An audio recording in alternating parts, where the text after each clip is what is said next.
Alhamdulillah wa syukur ala ni'amillah para sahabat sekalian. Tidak boleh terlewatkan syukur kita kepada Allah Ta'ala. Kita sudah masuk ke dalam halaqah zikir ini dan semoga Allah mengampuni kita. Semoga Allah memaafkan apa-apa gerakan-gerakan badaniah kita, termasuk gerakan-gerakan hati kita, seperti yang kita akan mengaji di malam hari ini. Semoga Allah membersihkan kita semuanya. A'udzubillahi minasyaitonirrajim. Para sahabat sekalian, tadi dibacakan oleh Syekh Jordanis Sanam penutup tentang gerakan-gerakan hati. Sebagian sudah saya terangkan kita sudah beberapa minggu menerangkan ini. Tapi kita ambil lagi satu gambaran atau satu percontohan, karena setelah beberapa sudut yang terasa oleh kita, bukan kita merasa melebihi Imam Al-Ghazali di dalam kitab Ihya Ulumuddin, naudzubillah summa naudzubillah, bukan itu, tetapi banyaklah yang kita rasakan, kita kerjakan, tetapi kita tidak menyadarinya. Para sahabat sekalian, di dalam kehidupan ini, di dalam ilmu tasawuf, atau khususnya, atau para sufi yang bekerja, mengerjakan amalan-amalan atau peribadatan, kepatuhannya terhadap Allah Subhanahu wa Ta'ala, di dalam perjalanan ini juga tahap demi tahap, langkah demi langkah, itu dipenuhi dengan cakap-cakap hati. Maka betapa beratnya sesungguhnya, karena apabila kita melihatnya, kita berjalan di jalan kesucian ini, semoga Allah memberikan rahmat kepada kita.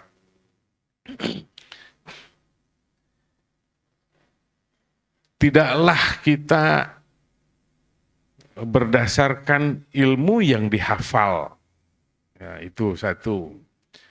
Yang kedua, tidaklah dengan praktik-praktik kita yang kita lakukan, atau berbagai macam kaifiat.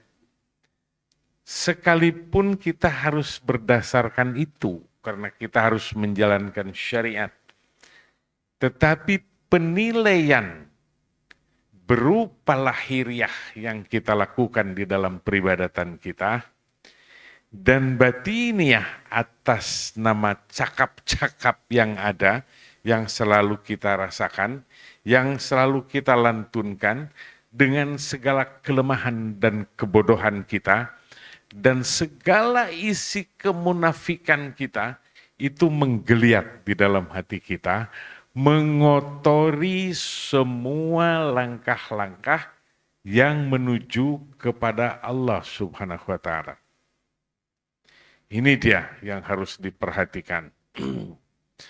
Sahabat sekalian, saya memberikannya contoh sebuah peribadatan. Bertekun kita beribadat, berarti kita patuh terhadap syariat, patuh terhadap apa yang dianjurkan oleh Rasulullah SAW. Maka kita bergegas di sana dengan segala kemampuan. Apakah begitu mulusnya, begitu mudahnya melaksanakan ini? Ini zahiran badaniah kita yang bergerak, dan beribadat kita, sekuat-kuat beribadat. Seperti saya sering mengajaknya, bukan saya hebat, bukan saya gagah, bukan saya mengajarkan kepada kalian betapa polosnya, lancarnya saya mengajar kalian seperti apa peribadatan. Tidak seperti itu. Karena saya pun berbicara harus ada di dalam kewaspadaan.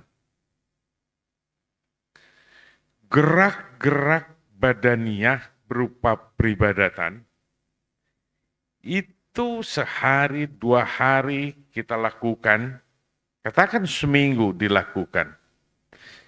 Dalam sehari saja, riyadhah kita, kadang-kadang kita dipenuhi dengan berbagai macam kelalaian.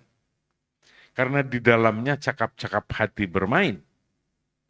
Rasa gundah, rasa malas, rasa memaksakan diri. Itukah nilai peribadatanmu kepada Allah Ta'ala dengan sebuah rasa keterpaksaan? Berarti ada sesuatu yang harus dicapai. Kalau kita masih ada di dalam perjalanan, masih memaksakan diri di dalam peribadatan kita. Karena kejenuhan, karena kemalasan, lalu kita memaksa. Itu namanya riyadhah. Ada kadar mujahadah karena kita harus mengalahkan kemalasan. Bukan peribadatan yang sesungguhnya yang murni, yang hanya untuk zat Allah semata kita persembahkan. Adakah kadar keikhlasan di sana? Belum ada. Karena masih seperti itu. Berarti diperlukan jalan, diperlukan sebuah tata cara, kaifiat di dalam peribadatan. Menata sedikit demi sedikit, tahapan sedikit demi sedikit. Ini baru yang zahiran. Apakah yang engkau katakan sama seperti engkau berbicara dengan sesama kalian? Dengan kawan. Apakah engkau menyebutkan Allahu Akbar? Hatimu mengakbarkan. Ya Allah, Subhanallah, Maha Suci Allah. Apakah hatimu atau hanya mulutmu? Ini kadar. Berapa puluh tahun kalian beribadat, apalagi orang yang setua saya ini. Apakah yang kau ucapkan di dalam sholatmu? Janji-janjimu. Inna sholati wa nusuki wa mahyaya wa mamati lillahi rabbil alamin. Benarkah? Atau yang pendek saja. 10 orang mengatakan Allahu Akbar. 10 macam kadar. 10 macam tingkatan. 10 macam rasa. 10 macam nilai. Yang baik maupun yang buruk. Oh, ada yang buruk. Harus diperbaiki. Oh, ada yang baik. Harus diwaspadai. Ini baru zahiran.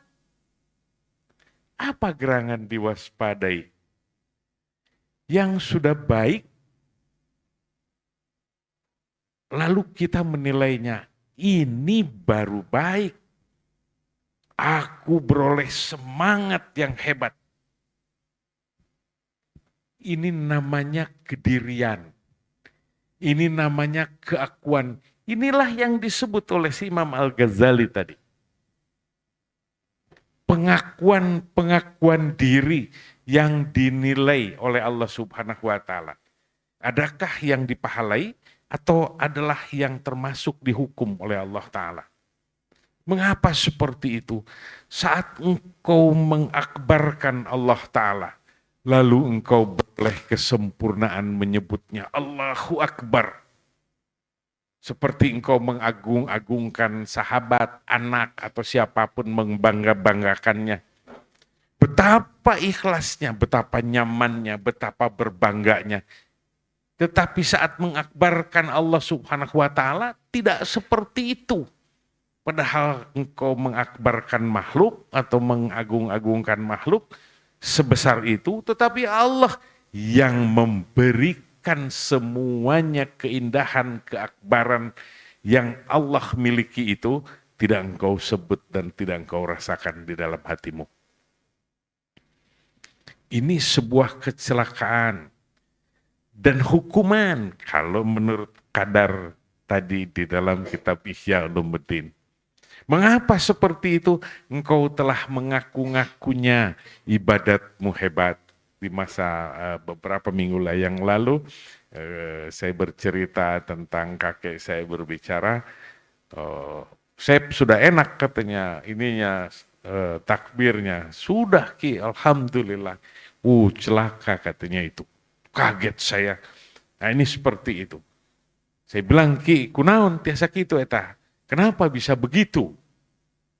Ya karena kamu mengaku-ngaku katanya, sedangkan yang menilai adalah Allah Ta'ala. Dan yang memberikan rasa keakbaran itu rahmat Allah. Tetapi engkau ambil itu semuanya, kau akui semuanya bahwa peribadatanku hebat. Padahal itu rahmat Allah yang dihibahkan. Betapa rendahnya, betapa hinanya kita.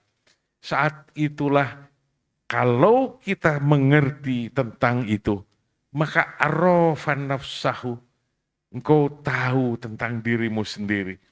Kalau itu rahmat Allah, maka arafa rabbahu, sesungguhnya Allah ini yang memberikannya. Bila tidak, aku tidak tahu. Bila tidak, aku tidak diberikan sebuah rasa yang seperti itu. Lalu ada lagi satu, menilai orang lain. Harus berhati-hati ini. Setiap tahapan nafas-nafas di dalam kehidupan ini, banyak perdosaan. Kita melihat di sebelah kita, berpahala besar orang itu rajin. Berpahala besar, karena harus dilakukan. Begitu selesai sholat, Assalamualaikum warahmatullah, Assalamualaikum warahmatullah. Lalu kemudian kita melihat di sebelah, sedang berzikir, betapa pahalanya besar. Berzikirkah kita? Bila tidak, kalah dengan orang yang sebelah itu. Tetapi apabila kita ikut zikir juga, adakah zikir kita berbobot? Misalnya ba'da salam kita membaca subhanallah, subhanallah, subhanallah. Ada yang cepat itu karena 33 kali. Pakai jari gitu, subhanallah, subhanallah, subhanallah, subhanallah, subhanallah, alhamdulillah, alhamdulillah, alhamdulillah, alhamdulillah, alhamdulillah. Apa rasa? Maha suci Allah. Apakah engkau sebut di dalam hatimu, di dalam batinmu, Maha suci engkau?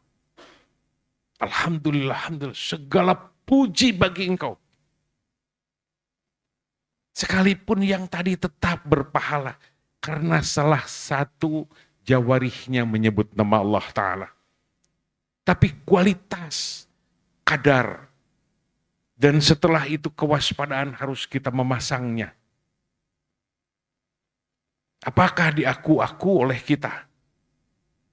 Kita masih duduk dulu, subhanallah, alhamdulillah, alhamdulillah, alhamdulillah, Allah akbar, Allah akbar, Allah akbar. Diaku-aku pula, udah kelasnya seperti itu, kita mengakunya pula hebat. Ini baru zahiran.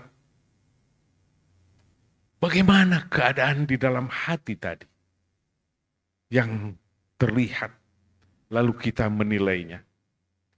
Apabila kita berkemampuan sekadar apa yang kita miliki, sekadar apa kelas yang kita lakukan untuk Allah Ta'ala, semuanya rahmat Allah. Catat itu, jangan disimpan di dalam dada dan diakui oleh kita. Ini sebuah peribadatan kita, bukan. Itu kehendak Allah Ta'ala dan rahmat dari Allah. Sehingga badan kita mampu bergerak untuk beribadat. Lalu yang batiniah kita, cakap-cakap hati, rasa, penilaian-penilaian yang ada, baik atau buruk, hebat atau tidak. Jangan lupa, keduanya zahiran wa batinan, rahmat Allah, jangan engkau aku. Jadi tidak ilmu yang seperti kita miliki kebodohan itu, dan tidak pula gerak-gerak kita. Bukan. Tuju Allah semata, dan serahkanlah kepada Allah, teruslah meminta agar peribadatan kita zahiran wa batinan menjadi indah di hadapan Allah. Itu yang kita minta, agar Allah hibahkan cahaya kepada kita, lalu kita mendekat kepada Allah Subhanahu wa ta'ala. Inilah dia jalan-jalan mendekat, terlalu banyak ranjau di jalannya. Yang kita rasakan tetap ada dalam diri kita, tetapi kita bodoh karena kita tidak mengerti. Kita mengaku-ngaku hebat. Apalagi mengejawantah diberitakannya kepada orang lain kalau kita adalah orang hebat. Itu kejahatan lebih besar. Itu adalah maksiat yang paling nyata di dalam tasawuf ini. Inilah yang disebut hadik. Diam dia, ada di dalam kediaman, ada di dalam keheningan yang melulu dengan zat Allah semata. Lalu menyerahkan segalanya. Lalu terus banyak-banyak meminta suatu pertanda pertautan hati kita terus-menerus dengan Allah Ta'ala. Agar Allah terus turunkan rahmat kepada kita, agar kita menjadi penyembah Allah yang patuh, taat, takluk, dan tiada mengerti apa-apa. Lalu Allah lah yang menilai. Sahabat sekalian, di dalam, kebetulan teringat Imam Junaid al-Baghdadi, maafkan saya kalau ada kurang-kurang karena ini dibacanya di masa-masa yang lalu.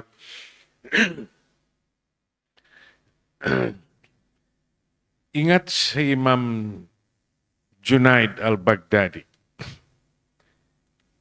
itu riyadah, mujahadah di dalam peribadatan itu 40 tahun, masuk 40 tahun lamanya. Disebutkan 30 dan masuk ke 40 tahun katanya. Itu tiap malam itu ba'da sholat isya berdiri beliau sampai subuh. Dan terus menerus menyebut nama Allah, diselingi sholat lagi. Ibadat yang lain, berdiri lagi. Allah, Allah, Allah. Terus menerus seperti itu. Di suatu saat, karena beroleh rahmat dari Allah, diberikan keindahan. Nah, ini keindahan ini. Yang tadi kalau yang buruk malas-malas mah sudah jelas. Ini keindahan. Dan beliau beroleh kenyamanan di dalam peribadatan seperti itu. Sekian lamanya diberikan keindahan oleh Allah Ta'ala. Selalu menyebut nama Allah. Bangkit di dalam dada beliau. Maafkan saya kalau salah. Kata beliau, hinggaplah sebuah kesombongan di dalam dadaku. Coba bayangkan. Seperti Syekh Ibnu Arabi. Syekh Ibnu Arabi berwudu saat tidak menyeka sela-sela jarinya ini di dalam wudunya, kata Syekh Ibnu Arabi, maka bangkitlah kesombongan di dalam hatiku.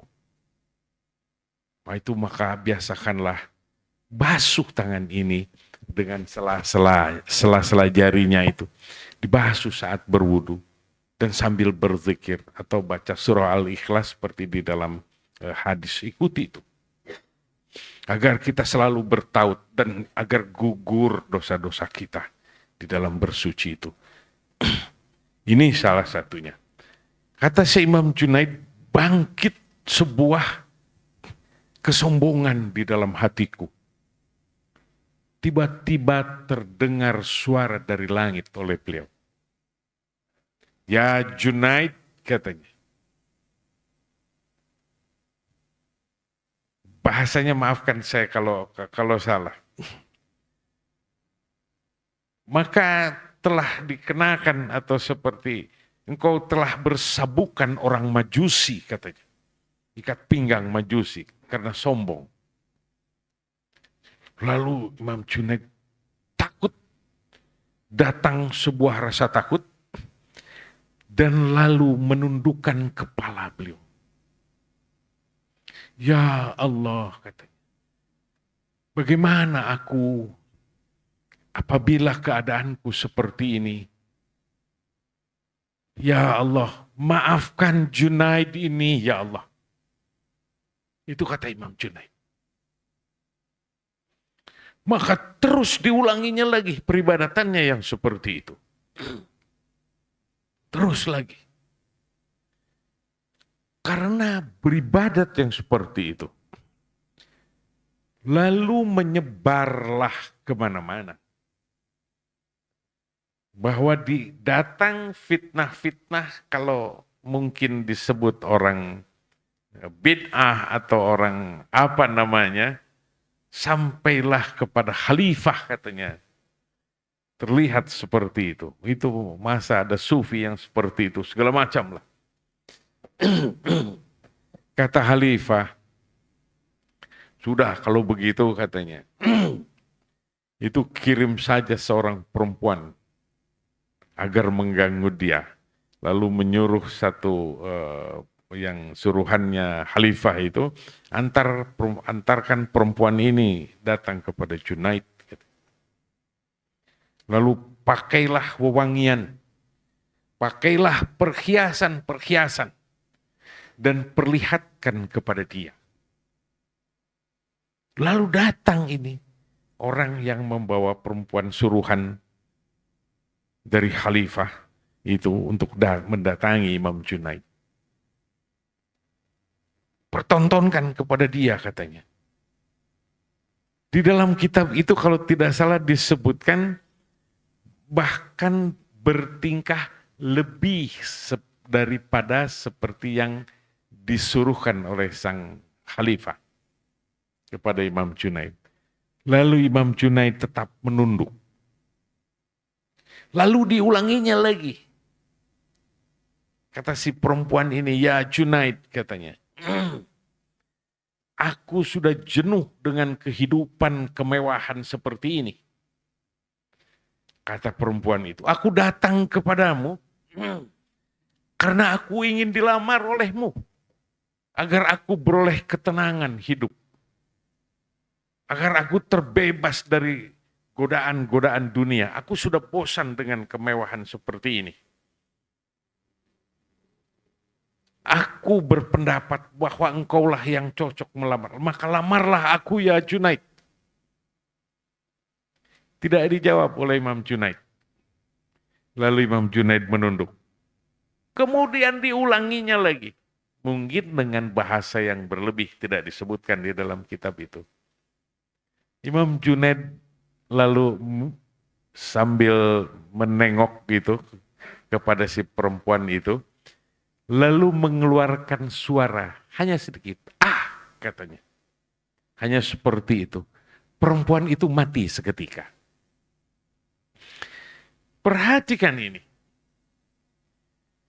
Bahwa peribadatan dengan segala macam keikhlasan. Sampai seperti itulah orang yang berdekat dengan Allah Subhanahu wa Ta'ala. Di sisi lain, cakap-cakap hati, keadaan yang dinilai itu. Saya lupa sehnya kalau yang ini, tapi dulu pernah saya ceritakan juga di masa-masa lalu. Seorang lalu bertanya kepada Allah Ta'ala, ya Allah, aku beribadat yang seperti ini. Aku melakukan riyadah dan mujahadah yang seperti ini. Ya Allah, terimalah dan ampunilah aku. Gitu. Lalu terus meminta kepada Allah Ta'ala. Lalu kemudian terdengar pula sama suara. Dari atas langit terdengar suara. Saya lupa nama syekhnya. Jadi, hei Anu, katanya suara itu menyebut itu. Namanya disebut, hei Anu, katanya. Tidak ada amalmu yang diterima. Sama dengan cerita Imam Al-Ghazali juga. Sempat mengalami yang seperti itu. Tapi yang satu ini saya lupa namanya. Hei Anu, katanya. Tidak ada amalmu yang diterima. Saat itulah bangkit sebuah rasa. Ini dia. Rasa yang akan dinilai termasuk tadi. Yang baik akan dihukumkah? Yang buruk kalau tidak waspada akan dihukumkah? Rasa ini menggembirakan sang syekh ini. Maka terlihat syekh itu menari-nari. Kemana-mana itu dalam keadaan menari-nari. Tidak peduli dan tidak diingat orang-orang lain yang menontonnya. Dia tidak peduli dengan alam semesta ini. Tidak peduli apa pandangan makhluk yang melihat dia. Menari dengan kegembiraan-kegembiraan dan selalu melantunkan menyebut nama Allah. Lalu seseorang bertanya, Syekh, katanya, mengapa engkau menari-nari terus seperti ini? Seperti tidak ada capek-capeknya amat. Kata Syekh, Alhamdulillah, katanya, aku bertanya kepada Allah Ta'ala. Dan Allah panggil namaku, hei Anu, katanya, amalmu tidak ada yang diterima. Saat itulah aku bangkit dan aku gembira dan menari-nari. Loh, kan amalmu tidak diterima. Bukan itu, katanya, kata Syekh ini. Bukan itu yang kumaksud. Paling tidak namaku disebut oleh Allah Subhanahu wa Ta'ala. Ini dia dua keadaan. Seperti Imam Al-Ghazali sempat bertanya juga, ya Allah, mana amalku yang tidak ada. Tidak ada yang diterima. Ternyata yang diterima, kata si Imam Al-Ghazali, bahasa itu. Saat beliau menulis, menyelupkan penanya ke tinta, lalu saat mau menulis, ada lalat hinggap di pena itu. Apakah akan meminum tinta itu atau apa? Lalu Imam Al-Ghazali bertahan. Takut si lalat ini terganggu dan kemudian terbang. Lalu beliau menahannya seperti itu. Sampai lalat itu puas hinggap di situ dan pergi sendiri. Lalu jawaban itu, hanya itu katanya yang diterima. Inilah dia sahabat sekalian. Jadi tidak ada hak kita atas zahiran kita, atas batinan kita, apalagi dibarengi dengan kesombongan, ujub, riya, nifak, kemunafikan, takabur, macam-macam. Adakah itu masih ada di dalam dada kita, di dalam kehidupan sehari-hari, apalagi di dalam peribadatan, apalagi yang halus tadi tidak terasa oleh kita. Lalu kita masih tetap melantunkannya karena kebodohan. Lalu kita mengaku-ngakunya, padahal itu rahmat Allah yang Allah turunkan kepada kita. Tetapi kita bodoh, lalu kita mengakunya bahwa itu adalah pekerjaan kita. Semoga Allah mengampuni kita atas perbuatan-perbuatan, atas kebodohan yang kita tidak mengerti. Semoga Allah menghapus segala macam dosa-dosa kita selama kita hidup di alam semesta ini. Juga saudara-saudara kita, semua siapa saja yang pernah bertemu dengan kita. Amin. Ya Allah, ya Rabbal Alamin.